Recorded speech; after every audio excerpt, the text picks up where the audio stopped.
Hello class, Miss Zhang and Miss Fine's class. I hope you are all well. Today we are continuing work in our purple module books. I am looking on page 30 right now. I'm on page 30.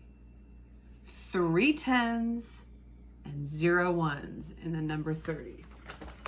All right, off to class notebook.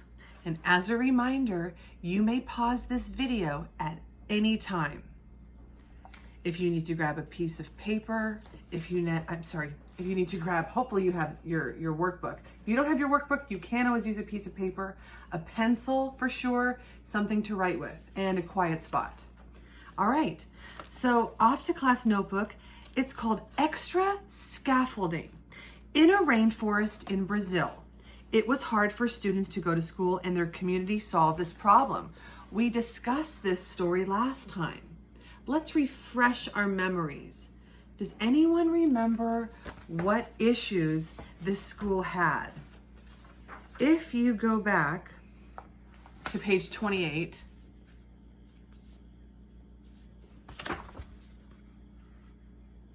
there it says information about the problem. The problem is that the small school only went up to 3rd grade. There was also no electricity, so learning was more challenging. Okay. And here's a focus statement above it. In a rainforest in Brazil, let's read this paragraph. In a rainforest in Brazil, it was hard for students to go to school, and their community solved this problem. That is the theme really throughout this whole book. There are problems, and people have found solutions to those problems. So looking at page 30, this is basically the format to write a paragraph. We are really moving and grooving, 2nd graders. So let's sit up nice and tall and make sure I have both my books open. I am going to be sharing this book with you. The problem is, now I just refreshed your memory a little bit. Remember how they are so far away in the jungle? They have no electricity, and the school only goes up to 3rd grade. So I actually just listed 3 problems. So we could choose just even one of those problems. So the problem is that there is no electricity and only goes to 3rd grade. Oh, wow. So I just wrote, the problem is that there is no electricity and only goes to 3rd grade. There's a period, and let me fix my E so it's more clear for you. That is an E, to 3rd grade. Okay, now remember, pause the video at any time if you need to take a look on your own, okay? Definitely take your time. Now, remember the boy's name, his name is Messias.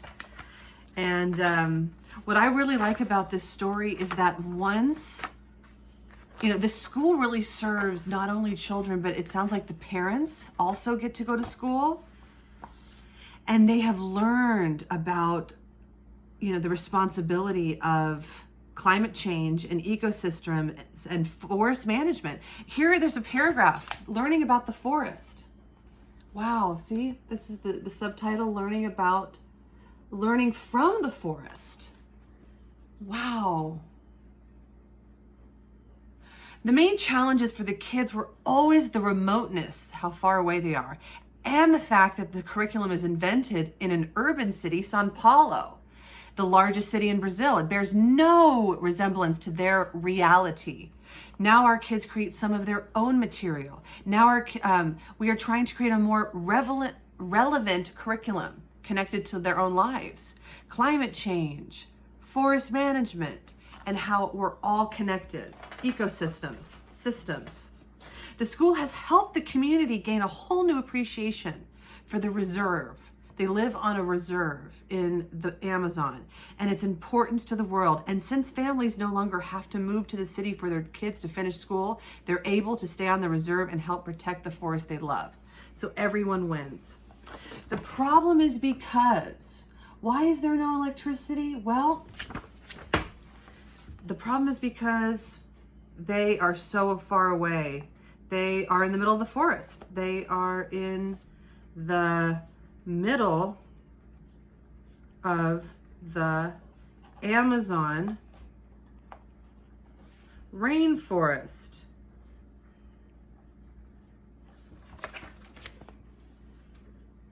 The problem is because they are in the middle of the Amazon, capital A, rainforest. Now, Amazon, the things you order online, is probably named after this forest. So they solve this problem by, well, this subtitle says a window to the world. They're opening themselves up to the rest of the world. Well, how did they do that? The villagers brought in solar panels, computers, satellite systems, wireless internet equipment. They built a new school. The internet opened up a whole new world of possibilities. Can you imagine that it would, right? They could access Brazil's online learning program, which gives them the chance to get a high school education without having to leave their village, kind of like what we're doing right now online. And they had access to a whole world of information right in their classroom without the need for expensive textbooks. Right. Now I'm going to read the second paragraph down here. Today, the students in Zacau learn to work with computers, digital cameras, and the internet. They connect with schools and students around the world. Wow. Adults use the schools in the evening to take online classes. They also book eco tours and run e-commerce businesses selling locally made crafts. Wow. So they solved this problem by getting computers and wireless internet. Always remember your period. How did they solve this problem? Getting computers and wireless internet. Now students can, Dalila, what would you think? Now students can, by having the internet now, think for a second. Now what can they do that they couldn't do before? I want you to come up with this last line. We are on page 30 of your purple textbooks. Remember, you can pause and copy this down at any time. Your assignment is to come up with this final sentence for your paragraph. Now students can. This will be a full paragraph once we're finished. All right. Wonderful effort, second graders. I am very proud. I can't wait to see what you come up with. This is the word frame. Now students can. Remember, we're talking about Messias. We're talking about the kids that did not have internet and all of a sudden they got it. How did it change their lives? There's the solar panels. How do you think it changed their lives? We will see you next time.